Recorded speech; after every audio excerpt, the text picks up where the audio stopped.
Imagine waking up one morning, completely healthy. You go to work, you play with your children, you share a meal with your family. Everything is normal. Then, a fever strikes. Without warning, your body begins to ache. You look down and see dark, swollen lumps emerging under your arms, along your neck, in the groin. Within 6 hours, your entire family is dead. This isn't science fiction. This was the reality of 1347. That year, people across Europe went to sleep and never woke up. Church bells rang so constantly that cities stopped counting the dead. Graveyards overflowed, streets fell silent, and everywhere, one terrifying question echoed. Is this the end of the world? What people didn't realize was that they were witnessing the deadliest pandemic in human history, a disease that would kill half of Europe's population in just 5 years. This was the Black Death, and once it began, there was no escape. But to understand the horror of what happened, we must first understand the height from which humanity fell. The early 1300s weren't the Dark Ages as often portrayed. They were actually a golden age, the peak of the High Middle Ages. This was a world of remarkable prosperity, explosive population growth, and unprecedented interconnectedness. Thanks to the medieval warming period, harvests had been abundant for generations. Europe's population had nearly doubled in 2 centuries. Cities were bursting past their ancient Roman walls. Gothic cathedrals were rising towards the heavens.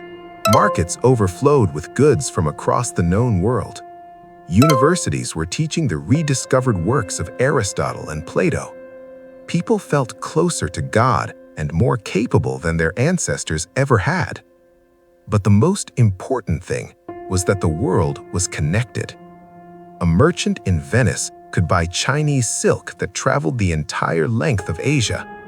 The Mongol Empire, through the Pax Mongolica, had created a vast trade network stretching from the Pacific to the Mediterranean. Spices, gold, ideas, and technology moved across continents faster than ever before in human history. It was a glorious, bustling, optimistic world. But this interconnectedness, this miracle of medieval globalization, was about to become humanity's greatest nightmare. The same ships and caravans that brought silk and spices were about to deliver death itself. The infrastructure for global catastrophe had been perfectly constructed, and nobody saw it coming. The story of the apocalypse begins thousands of miles from Europe's stone streets, in the vast wind-stepped steppes of Central Asia, modern-day Kyrgyzstan, northern China, Mongolia. This is a harsh landscape of extremes, endless grasslands, brutal winters, scorching summers. And here, buried in the burrows of marmots and ground squirrels, lived an ancient killer, Yersinia pestis, a bacterium of ruthless, terrifying efficiency. For millennia, this microorganism existed in relative balance with its rodent hosts, remote, isolated, far from human civilization. But in the 1330s, something changed. Climate researchers believe a severe drought hit the steppes, followed by devastating floods. The rodent population's food sources collapsed. Driven by starvation, infected animals migrated closer to human settlements along the Silk Road trade routes.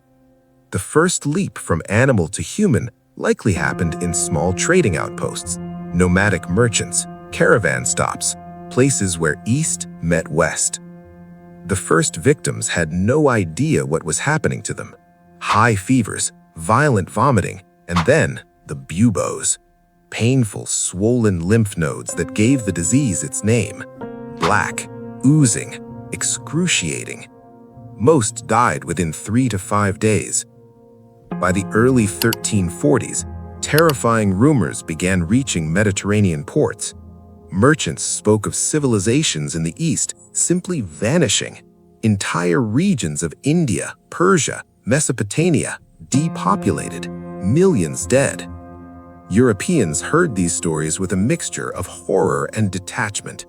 These were distant tragedies in exotic lands, perhaps divine punishment for foreign beliefs. They had no concept of germ theory, no understanding of disease transmission. They didn't realize that the spices flavoring their food were traveling the exact same routes as their executioner. The plague was coming, and it was unstoppable. The pivot point of history, the moment when the East's nightmare became Europe's reality, happened at a single city, Kaffa. This magnificent fortified port sat on the Crimean Peninsula, jutting into the Black Sea. It was a wealthy Genoese colony, the crucial link connecting Asian overland routes to Mediterranean maritime trade networks. Inside its massive stone walls lived Italian merchants, Armenian traders, and Greek sailors protected by Genoese crossbowmen. In 1346, Kaffa was under siege. The army of Khan Jani Beg, a Mongol Tatar force from the Golden Horde, surrounded the city. The Genoese were masters of defense and could be resupplied by sea. The siege dragged on for months in brutal stalemate. Then, death came to the besiegers. The plague, carrying with the Mongol army from the infected steppes, found perfect breeding conditions in their camps. Poor sanitation, close quarters. Soldiers began dying by the hundreds, then the thousands. The mighty Mongol army was dissolving, not from enemy swords, but from invisible bacteria. Khan Jani Beg, watching his forces disintegrate, made a decision that would alter human history. In an act of biological warfare, perhaps the first in recorded history, he ordered the corpses of his plague-ridden soldiers loaded onto trebuchets. For days, the sky over Kaffa rained dead bodies. The Genoese defenders watched in absolute horror as diseased corpses smashed onto rooftops, into marketplaces, onto streets. The psychological terror was immense, but the biological impact was immediate. The bacteria, carried in the fluids of the corpses and especially the fleas abandoning their cold, dead hosts for warm, living humans, infiltrated the supposedly impregnable fortress. Kaffa had been breached from within. Panic gripped the city. The wealthy Genoese merchants did what merchants did best. They used their greatest asset, their ships. 12 Genoese galleys loaded with panicked refugees, valuable cargo, and unseen microscopic stowaways slipped out of the harbor.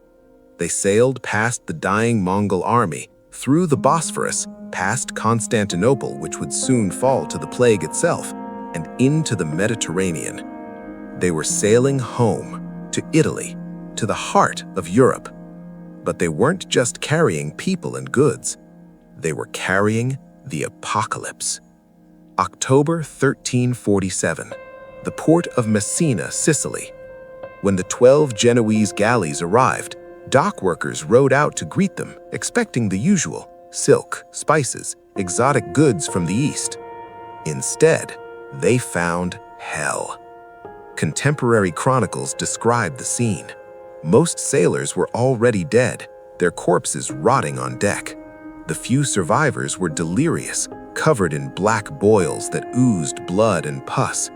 They were more corpse than human. The port authorities of Messina realized something was wrong. They ordered the ships expelled immediately. But it was already too late. The true agents of transmission, the black rats that infested every medieval ship, and the fleas on their backs, had already scurried down the mooring ropes onto the docks. Within weeks, Messina descended into chaos. The infection spread with paralyzing speed. The city's close-quartered medieval streets acted as accelerants. People fled to the countryside, spreading the contagion across Sicily. News of the Great Pestilence spread faster than the disease itself. Other ports tried desperately to close their harbors to ships from the east. But medieval quarantine was a joke. Corruption was rampant.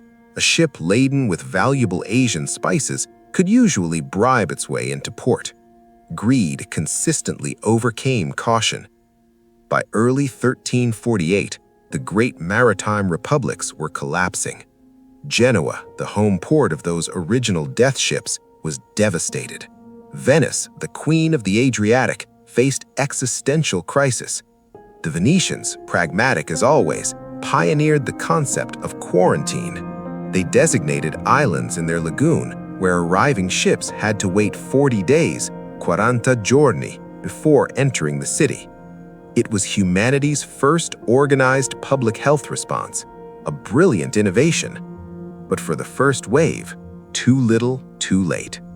The gondolas of Venice became funeral barges, stacked high with